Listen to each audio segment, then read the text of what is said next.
تو یہ بات بھی دوہرا دے دی کہ تم نے کیا بھیجا تھا، ذرا سی دہی میں ایک پھلکی ڈال کر قربان جائیے اس حکیم اور معالج صلی اللہ علیہ وسلم پر، جس کو خالق کائنات حلم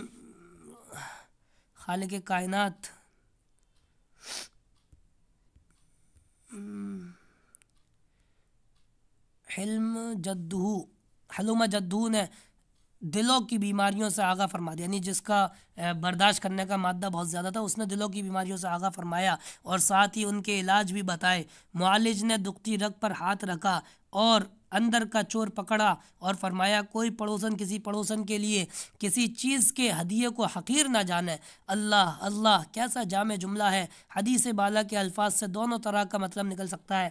دینے والی دیتے وقت کم نہ سمجھے، جو میسر ہو وہ دے دے اور جس کے پاس پہنچے وہ بھی حقیر نہ جانے، خواہ کیسا ہی کم اور معمولی ہدیہ ہو۔ بطور مثال حضور اقدس صلی اللہ علیہ وسلم نے فرمایا کہ اگر بکری کا کھر ہی ایک عورت دوسری عورت کے پاس بھیج سکتی ہو تو بھیجنے والی کم سمجھ کر رک نہ جائے اور دوسری عورت اس کو کے قبول کرنے کو اپنی کسر شان نہ سمجھے۔ ہر چھوٹا بڑا ہدیہ بشاشت سے قبول کریں اور دل و زبان سے شکر ادا کریں۔ بھیجنے والی کو دعا دیں، اللہ سے اس کے لیے برکت کی دعا مانگیں اور یہ بھی خیال رکھیں کہ ہم کو بھی بھیجنا چاہیے۔ موقع لگے تو ضرور بھیجیں اور بہنوں میں بیٹھ کر تذکرہ کریں کہ فلانی نے مجھے یہ ہدیہ بھیجا ہے، تاکہ اس کا دل خوش ہو۔ اور اس حدیث کا مطلب یہ نہ سمجھنا کہ ہدیہ کم ہی بھیجا کریں، بلکہ زیادہ میسر ہو تو زیادہ بھیجیں اور کم کی وجہ سے باز نہ رہیں۔ افطاری میں اتنا مشغول ہونے کی مغرب کی نماز یا جماعت اور تکبیر اولیٰ اور نصف اول سے محرومی ہو جائے، یعنی آدھی نماز نکل جائے، یہ سب کوتاہی ہے افطاری کی۔ مسجد میں افطاری کرتے وقت مسجد کے آداب کا خیال نہ رکھنا، مثلاً کھانے پینے کی چیزیں مسجد کی دریوں پر گرانا، مسجد کی اشیاء یعنی چیزیں دریاں کولر گلاس وغیرہ کو استعمال کر کے جگہ پر نہ رکھنا۔ تو یہ آج کی ہماری کلاس ہوئی۔ اب یہ مشق ہے، مشق انشاءاللہ کل پڑھیں گے اور صرف 1 منٹ بچا ہے، لیکن میں 1-2 منٹ اوپر لے کے آپ کو سورت اور پڑھا دیتا ہوں۔ سورہ فاتحہ آج پڑھیں گے ہم اور پھر اس کے بعد کلاس کو مکمل کر لیں گے۔ تو یہ ساری باتیں ہیں، کل انشاءاللہ یہ مشق میں اور اس کو دیکھیں گے اور کوشش کریں، میں اس کو یوٹیوب پر بھی ابھی اپلوڈ کروں گا، اور کوشش کریں کہ اس کو اچھے سے آپ جو ہے سمجھیں، تاکہ جو ہے عمل کریں اور دوسروں تک بھی اس کو پہنچانے کی فکر کریں۔ یہ آج ہم جو ہے سورہ فاتحہ کو صحیح کریں گے، صحیح ہوگی تو اللہ کا شکر ادا کریں گے اور اگر صحیح نہیں ہوگی تو اس کو صحیح کریں گے۔ کل اعوذ باللہ اور بسم اللہ بتائی تھی، آج دیکھیے دوبارہ سے میں اعوذ باللہ پڑھتا ہوں، بسم اللہ پڑھتا ہوں، آپ ساتھ میں پڑھنے کی کوشش کرنا، مطلب بنا آواز کے، اپنی طرف آواز سے، مائک مت کھولنا۔